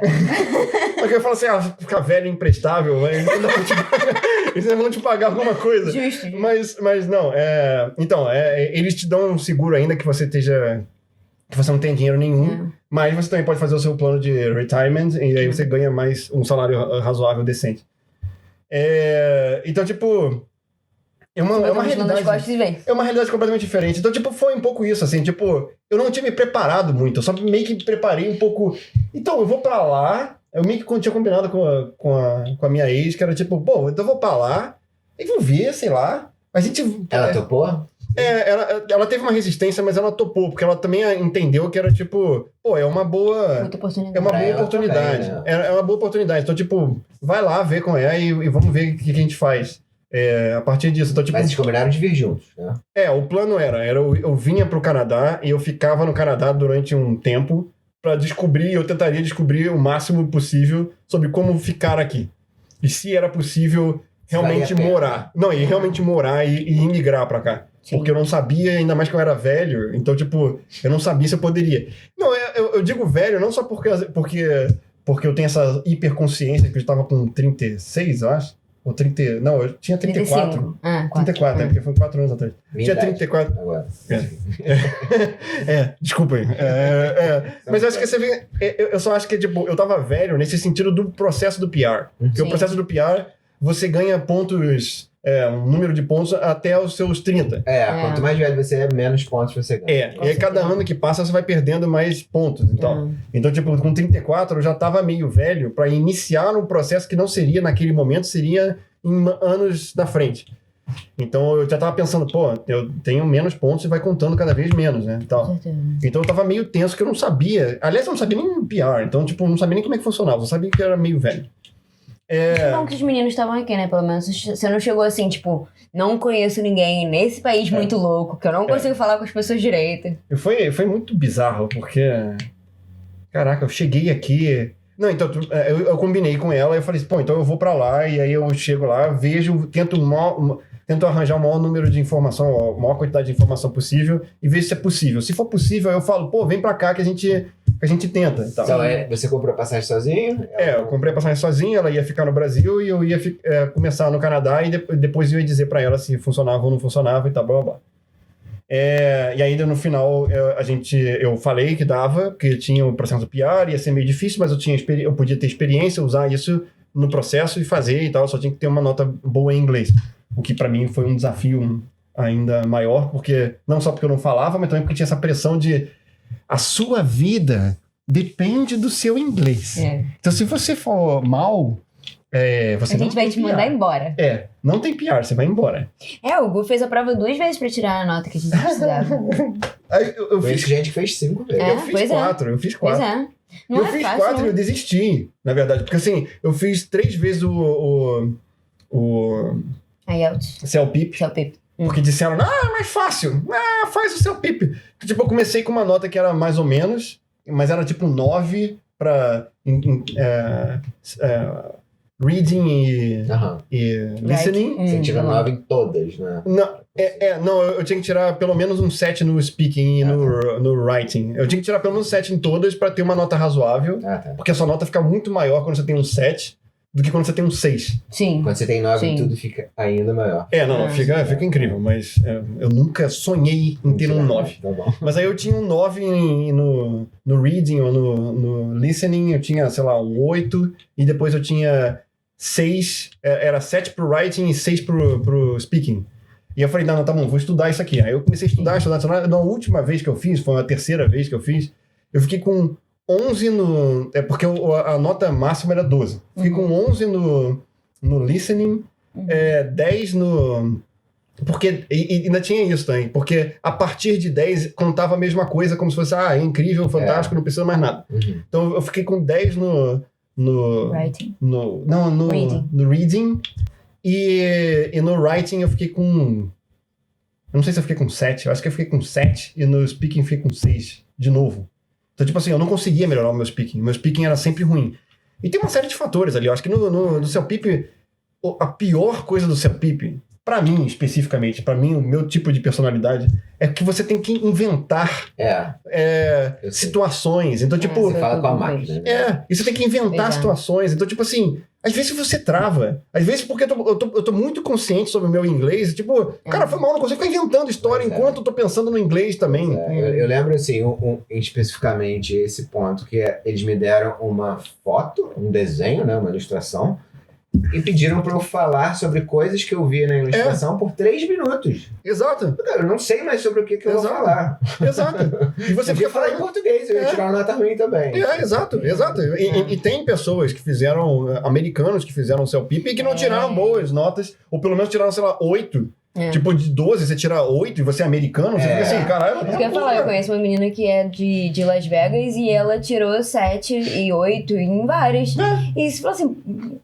Mas você aprendeu inglês desde sempre? Não, isso só faz você se sentir melhor, né? Você fala assim, tá bom, então... Isso é difícil até pra eles. Então, tipo... O problema era esse, eles criavam... Tinha que criar histórias. Então, tinha vários momentos que era assim... Kátia é a mulher do seu irmão. Vocês combinaram de ir pra um restaurante... uma pizzaria... Ou não, um restaurante árabe, mas você não gosta de árabe e você quer convencer Kátia a comer pizza. Valendo! Aí você fica... Oi, ai, meu Deus! E aí você tem que lembrar de coisas do tipo assim... Você não chama o seu irmão por o irmão, ou alguma coisa. Você tem que chamar ele por uma maneira como você chamaria o seu irmão. Tipo, ô, Roberto, eu tava vendo aqui, Kátia, aquela filha da puta. Inventar, né? Ela quer... É quase uma aula de improv, né? Um teste de... Exato. Aí, tipo, tinha vários momentos que era exatamente como você falou. Tinha vários momentos que, em português, eu não saberia resolver isso. Isso, cara, eu tô muito nervoso pra ficar inventando história, cara. Com certeza. Por isso que o IELTS é muito melhor. Eu fiz o IELTS. O Google fez CELPIP, eu fiz o IELTS. O IELTS você fala com alguém. Exato. Você fala com alguém, é fantástico. Eu adoro falar com pessoas. Você responde, né? O que é engraçado nesse processo é porque eu saí de um 11 e um 10 e eu fui fazer o IELTS. E aí o IELTS eu fiz tipo 6, 6,5, 6, 6. Que era, nessa situação, mas é porque muito de melhor. Não é de 12. Mas era muito melhor do que tirar 10, 11, exatamente. Porque você precisava de uma média de... Você precisava de pelo menos 7 em tudo, e aí a partir disso contava mais pontos. Tá. Mas eu nunca consegui tirar o meu 7 no speaking lá do CELPIP. Mas aí o IELTS seria 6, né? E aí no IELTS seria 6. Então, tipo, eu já tinha a média e aí eu consegui passar no final do PR, tá? Por causa disso. Aí você emigrou já no primeiro ano aqui? Não. Então me conta assim. Não, então eu cheguei, aí sofri. O Felipe já tava aqui, o Molica? Não, Douglas. Tinha alguém? Não, o Douglas estava aqui. Só o Douglas. Você foi morar com ele? Isso foi morar com 50 meninos. Isso foi engraçado porque eu cheguei aqui, eu fui morar com o Douglas, quer dizer, eu combinei com o Douglas de, posso ficar aí, cara, pelo amor de Deus, você nem falar inglês. Aí o Douglas falou, não, tá bom, você fica aqui na sala enquanto isso e tal, blá blá blá. Aí depois o Molica desistiu do quarto dele. Muito obrigado. E eu acabei ficando no quarto dele no futuro. Mas ele não chegou a morar com vocês? Ele morou com a gente, mas ele acabou ficando na sala porque ele queria morar sozinho depois, né? Entendi. Então, eu acabei trocando de lugar com o Molica, que o Molica era o original pra ficar ali. Tá. Aí eu cheguei, aí eu encontrei com o Douglas, e o Douglas tinha um amigo dele lá que tava que tinha uma casa, e aí ele tava reformando, e aí agora ele tava alugando pros quartos e tal, alguma coisa assim. Então a gente ia ficar nessa casa com os quartos nos quartos dele. Só que os quartos eram hiper valorizados pra Richmond. Com certeza. Eu tava pagando $600 pelo meu quarto, e o meu quarto era, sei lá, era isso aqui, assim. Cabia a cama. Exato, cabia a cama e o meu computador aqui, era só isso que cabia. E aí eu botava as malas ali no canto e era só. Hiper valorizado mesmo, porque na moral. Richmond. Era Richmond e não ficava nem perto, nem tão perto assim da estação. Que trem. Mas foi muito bom poder chegar lá e já ter um lugar pra ficar. Com certeza. Então, tipo assim, foi muito cômodo. O meu primeiro mês foi em função de achar lugar pra ficar. Exato. E dá aquele desespero de tipo, minha nossa, eu vou morar na rua. Então, tipo, a sensação de pelo menos eu tenho um lugar aqui pra ficar e eu não preciso me preocupar com isso, eu não preciso falar inglês também tão bem. Nossa, eu lembro, assim, de 3 semanas depois de ter ficado, a primeira vez que eu coloquei o meu chinelo, eu falei, uau, estou em casa, ninguém vai me tirar daqui. Foi ótimo. Ai, que bom. 3 semanas depois disso. Aliás, também é desesperador chegar na DHX, você não sabe inglês direito, a mulher senta com você. Como foi esse primeiro, então, assim? Você viu o prédio, porque é um prédio enorme, né? O prédio enorme. Não. O prédio não era só da DHX naquela época. Porque agora a DHX tem um conglomerado, como é que é? A Estrela da Morte, lá que os Titmausers chamam a Estrela da Morte. Porque é como se fosse um império, né? E tem um império lá com o negócio. Só pra dar contexto, a DHX é uma das maiores empresas de animação do mundo e a sede dela é aqui em Vancouver. E com todo o respeito à DHX, é a maior empresa do mundo também porque faz os mais genéricos desenhos da história da humanidade. Faz qualquer um, né?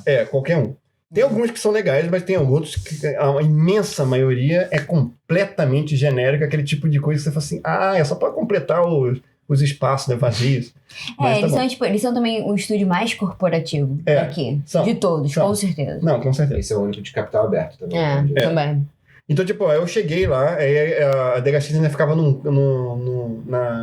quase na Main, mas ele ficava ali em... Qual é o nome daquele bairro que é o... Chinatown. Não, o bairro que é o mais velho de Vancouver. Gastown, isso. Ficava em Gastown. Então, tipo, a gente foi lá, chegou, era um prédio corporativo, mas era um prédio corporativo dividido com outras empresas ainda. Aí a gente chegou lá, eu cheguei lá, fui lá, Você foi sozinho? Fui o Douglas também não, né? Não, o Douglas estava na Titmouse. Então, tipo, eu fui completamente sozinho, eu não sabia porra nenhuma, eu não conseguia falar inglês. E, tipo, foi completamente assustador chegar na DHX, falar com a mulher, aí a mulher começou a falar... Eu falei assim, yes. Draw me. No, again, no. E aí a mulher começou a jogar, ela foi super simpática, mas ela começou a jogar um zilhão de informações. E um zilhão de informações sobre retirement plan. Um monte de coisa. Esse dinheiro eu nem recebi meu primeiro salário. Exato. Então, tipo, o cara completamente abstrato. Eu nem conta no banco ainda. Eu fiquei só sorrindo pra ela, eu falei assim, Você tem alguma pergunta? Okay. Não sei. Sure. Yes, draw. Where draw? Me draw. Where? Alguma coisa assim. Where? E aí ela falou, e uma das coisas que eu consegui pescar era que eu precisava de uma conta de banco. Eu falei, tá bom, vou lá na conta de banco. Essa é uma outra coisa que é muito engraçada. Eu saí dali e aí eu fui direto pra Main, com a Hastings. Nossa. Tipo assim, eu fui ver a pior rua do Canadá. A Main com a Hastings é onde tem o maior problema do Canadá, que é a crise de opioides. Que ficam todas as pessoas que moram na rua. Sem teto, e normalmente estão se drogando, e é muito complicado. A cada ano piora. E já mediram a quantidade de pessoas de rua aqui em Vancouver e o número chega a 15 mil. E tá todo mundo naquela rua. Pois é. Todos. É bem triste de se ver, inclusive. Mas aí foi a sua experiência. Foi a primeira experiência. Isso que é Vancouver. Foi a primeira experiência. Eu fiquei assim, caraca, voltei pro Brasil, cara. Eu lembro disso. Tô me sentindo em casa. Tô me sentindo em casa. Eu quase falei, e aí, brother? Mas foi meio engraçado, foi meio bizarro. Eu fiquei muito chocado com aquilo. Eu falei assim, caralho, que é isso, cara? Eu achei que eu tava vindo pra um país de primeiro mundo. Que porra tá acontecendo, cara? E foi um negócio... Eu passei algumas vezes ali, né? Eu acho que uma das vezes mais tristes que eu vi foi uma vez que eu acho que eu já te contei isso. Foi uma vez que eu vi uma senhorinha, que ela parecia ter uns 60, 65 anos, sei lá. E ela tava com uma seringa na mão e ela tava com uma colher esquentando. E ela não tinha dente.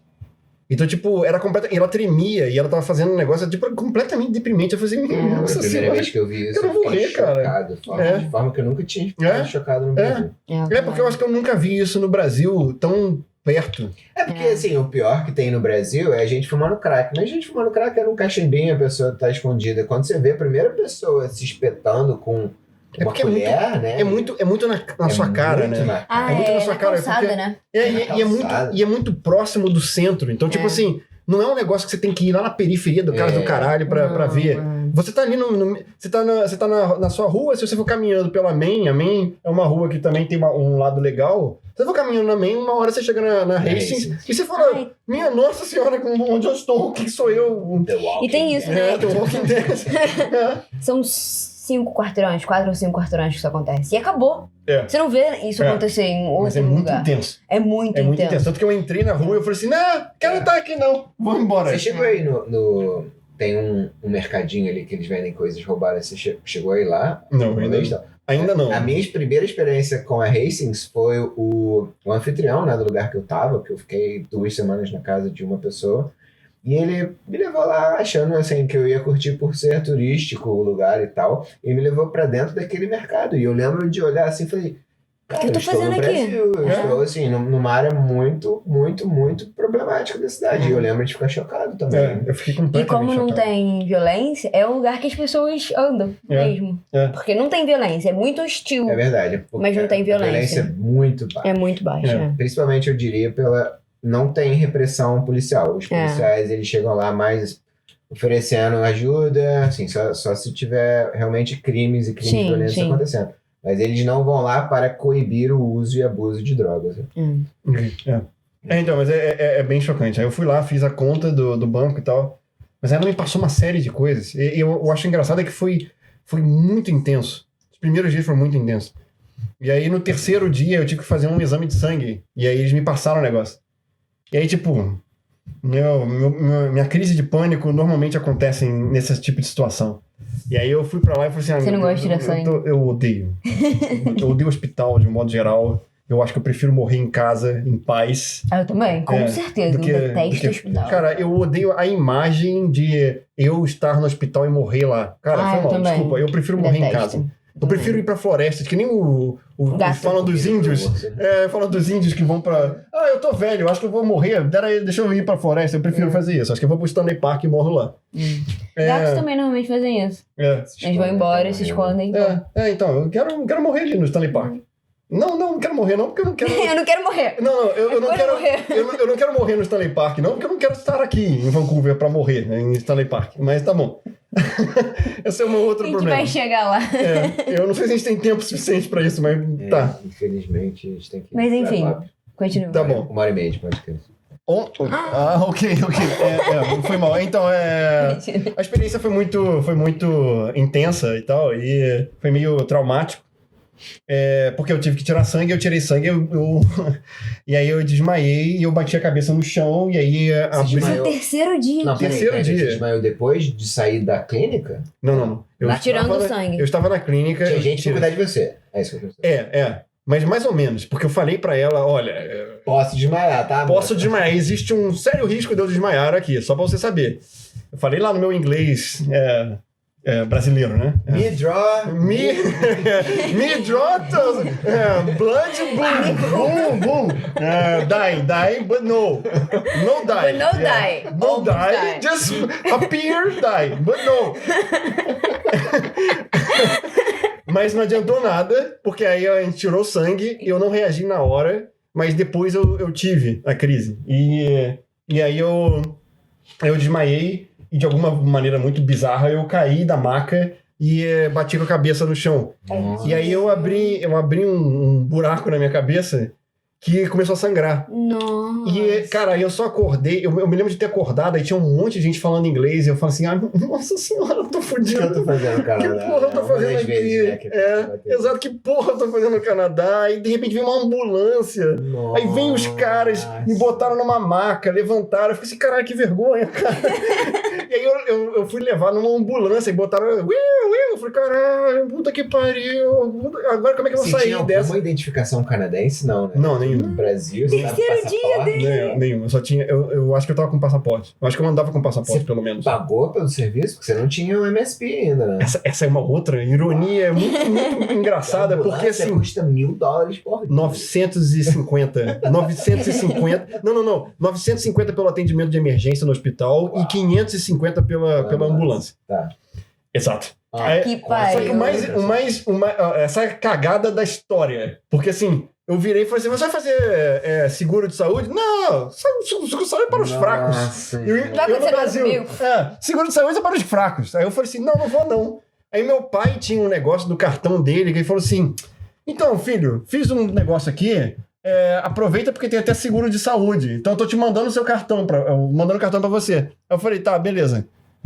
Você nem se importou, né? Foda-se o seu cartão. O que eu vou fazer com isso? Eu nem desmaio quando tiram um sangue de mim. Aí, só que o meu problema era a questão era... Quando eu desmaiava, todas as vezes que eu desmaiei no Brasil... As pessoas não fizeram nenhum alarde. Foram coisas do tipo, as pessoas ficavam assustadas e tal, dava uma risadinha no máximo. Então, tipo, as pessoas ficavam assustadas, mas quando eu acordava... Abana ele ali. Exato. Abana. Aí tinha pessoas abanando, fazendo... mas mais do que isso... Ninguém nunca chamou uma ambulância. E me dava um tempo suficiente pra falar assim, não, é normal, eu de vez em quando eu tenho isso. Tá tudo bem. Mas não, nesse caso, não me disseram nada, a ambulância já tava lá, tinha paramédicos, e o cara já assim... ok. Então, tipo assim, foi assustador também nesse sentido, porque eu não sabia falar inglês, não sabia como explicar pra eles. Olha, isso é meio que normal, desculpa aí. Então, aí me levaram na ambulância e tal. A minha cagada era essa. Meu pai me deu esse negócio do cartão, e aí eu usei o seguro do cartão. Mas foi tipo 1 ou 2 dias... antes de eu ter isso. E que você nem se importou. E eu nem me importei. De você ter o seguro, então? Não, foi antes de eu ter a crise de pânico. Ah, tá. Então, tipo assim, foi 1 ou 2 dias que ele falou isso pra mim. E eu fiquei assim, não preciso dessa merda, não. Deus. Então você não precisa pagar os 1.500. Não, eles me mandaram as contas e eu pedi pro seguro, eu mandei as contas pro seguro e o seguro pagou. Uau. Então, tipo assim, foi uma cagada gigantesca, até porque na hora que eu cheguei, eu não tinha tantos $1.000 pra ficar pagando. Toma aí! Não tirei ambulância, exato. Terceiro dia, você não tirei em draw ainda. Exato. Pelo que eu me lembro, em 2016, o dólar para o real estava em completa ascensão, né? Eu lembro em 2015 de pagar um real e pouco no dólar, em 2016 já era tipo R$4. Um e pouco? Nossa, você mandou muito bem. Não, mas eu me ferrei no final. Né? É justo. Essa é outra coisa também que a gente sofreu bastante, porque para arranjar uma parada para vir para cá, um voo para vir para cá, foi... No final, me custou uns R$10 mil só pra vir pra cá. Tô ligado. Uau. Então, pra ter o dinheiro de volta é bastante complicado. Mas era isso, aí foi muito complicado nos primeiros dias, mas depois disso, depois que passou esse terror todo... Você se adaptou. E a DHX foi muito amigável também. Eu tenho que dizer que apesar do todo o corporativismo e tal...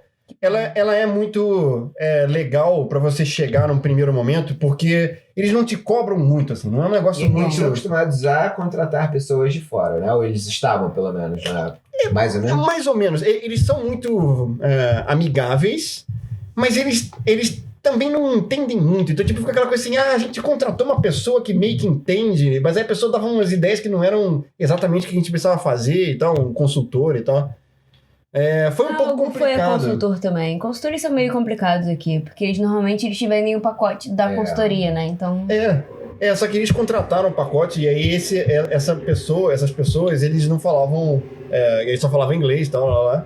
E eles tinham uma percepção um pouco engraçada, porque de vez em quando eles mandaram... Uma das vezes foi eu e Molica lá na fronteira, pra nada, porque a mulher disse, sei lá, vai lá e vai que...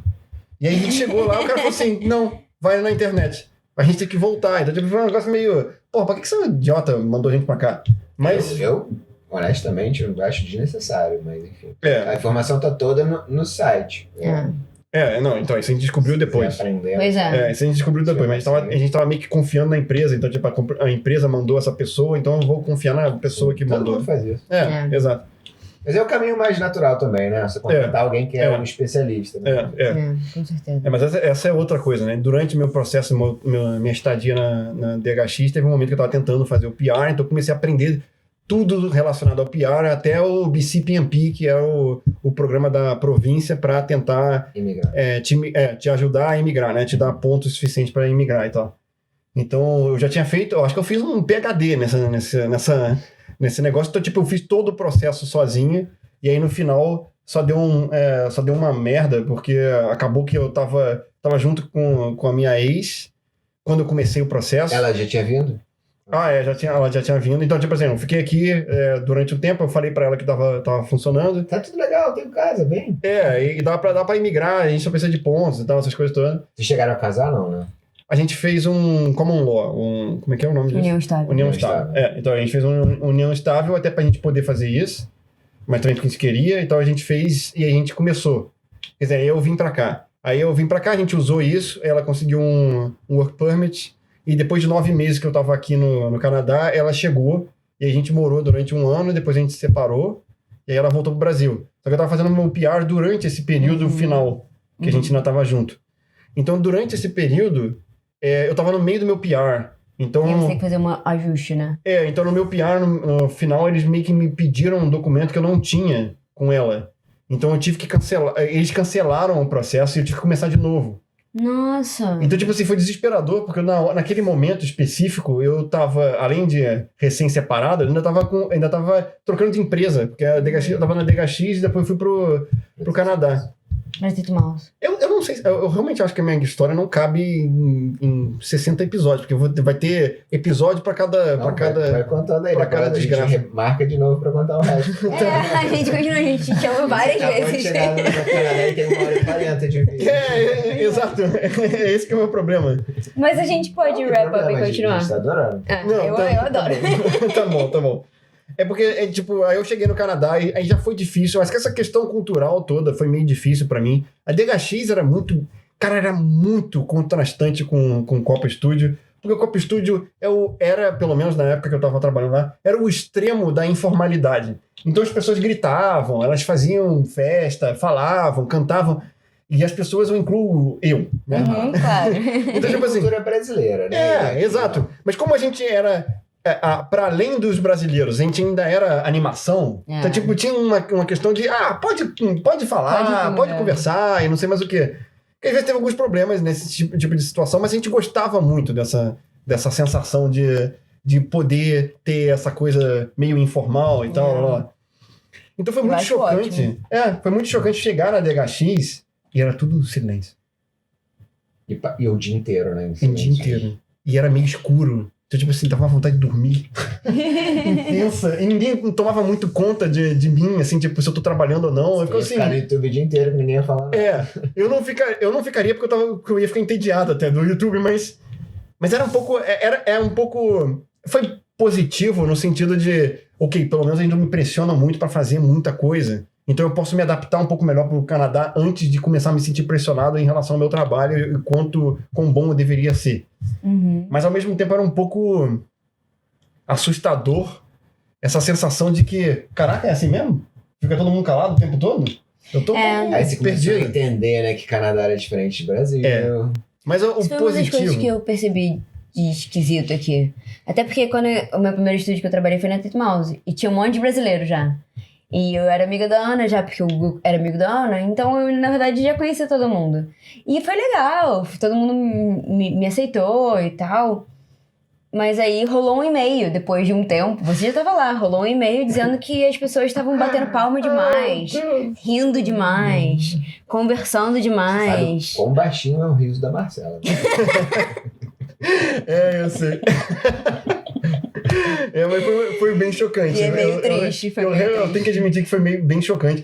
Principalmente na Tito Mouse, especificamente, porque a Tito Mouse é a mais Descontraído, exato. É mais descontraído. Então, tipo assim, você pode chegar lá, é o mais próximo de Copa Studio que você consegue em Vancouver. Com certeza. E ao mesmo tempo não é. O Copa Studio é bem longe. Mas assim, não foram os donos que mandaram a gente calar a boca. Foi alguém chato foi uma que pessoa resolveu. Uma pessoa ruim. Provavelmente depressiva ou com problemas muito grandes. Que reclamou dos outros rindo. Se incomodou com pessoas sendo felizes. Sim, exatamente. Sim. Minha opinião também. Sim. Então, mas foi meio chocante. Chegar na DHX, porque é justamente isso. Quando você chega na Titmouse, é diferente do Copa Studio, mas ainda tem essa certa... tá bom, você pode fazer umas coisas aqui, é meio maluquinho. Então, acho que talvez pro Douglas não tenha sido tão impactante. Pra mim foi muito impactante porque eu fui pra DHX. Então a DHX era muito sentar aqui, escurinho, silêncio absoluto. Cada um na sua. Vamos produzir, gente. A única A coisa... Ana recebeu algumas reclamações de que as pessoas iam visitá-la muito. Olha só isso, coisa horrível. Do pônei. E ela fala tão baixinho, tão tranquilo. Ela não tem nem o que fazer, né, sobre isso. Não, mas o supervisor dela pediu pra ela pedir para as pessoas pararem de visitar. Mas eu já ouvi, assim, umas exigências, né, uns requerimentos da DHX que são absolutamente fora do razoável, na minha opinião. Mas enfim.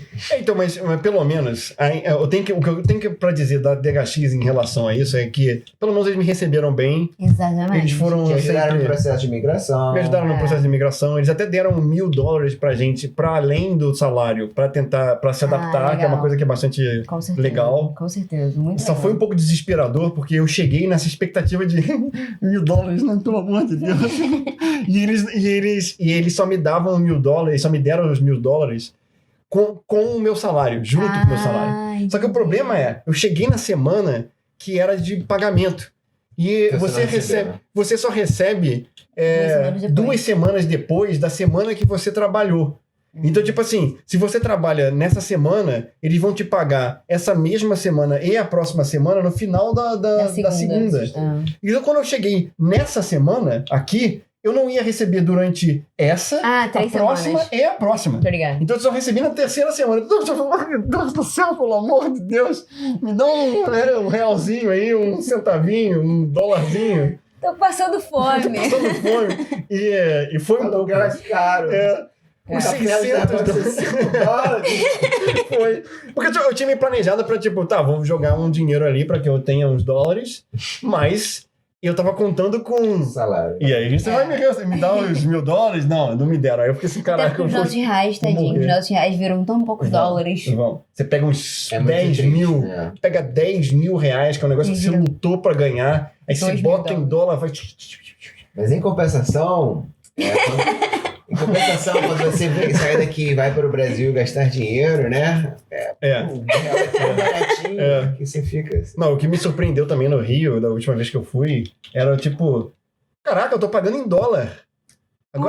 Agora faz sentido. Cara, porque tem almoço que você paga no Rio de Janeiro, que você tá pagando em dólar. Você tá pagando, caraca, eu tô pagando exatamente a mesma coisa que eu tô pagando em Vancouver. Mas em Vancouver Vancouver é $15. No Brasil é 50 e poucos. Eu lembro assim, a última vez que eu fui pro Brasil também, eu já estava trabalhando? Não, acho que não. Eu tinha emprego. Mas eu fiquei extremamente chocado de ter ido, eu fui sozinho no Bibi Sucos, que nem é assim, ultra caro, mas eu comi assim à vontade, sabe? Pedi até sobremesa. E no meu cartão bateu $17, sabe? Uau, que beleza, me sinto tão rico. Exato. Aliás, eu vou perguntar uma coisa pra vocês que eu não sei se isso já foi perguntado aqui. Eu posso ir no banheiro? Então, acho que a gente pode até terminar, porque já temos 1h45. Então, você continua essa história da próxima vez. Eu queria muito te agradecer por você ter vindo aqui. A sua história é sensacional. Muito obrigado. Você sabe muito bem, assim, se expressar. Eu acho super legal. E a gente te espera de novo. Tá bom, também. Porque a gente sabe que você tem muitas opiniões sobre Vancouver. Com certeza, eu adoraria falar sobre Vancouver. E a gente quer saber da segunda fase, que é quando você se estabilizou realmente. Exato. Quando você conseguiu uma namorada mexicana, então, hoje em dia o seu inglês é realmente muito bom. Muito bom. Ok, muito obrigado. Em pouco tempo trabalhando. Muito obrigado por me ter aqui. E com certeza, eu adoraria voltar. Combinado. Tá bom. É isso, gente, mais um episódio do Hello Bonjour. Até a próxima. Tchau.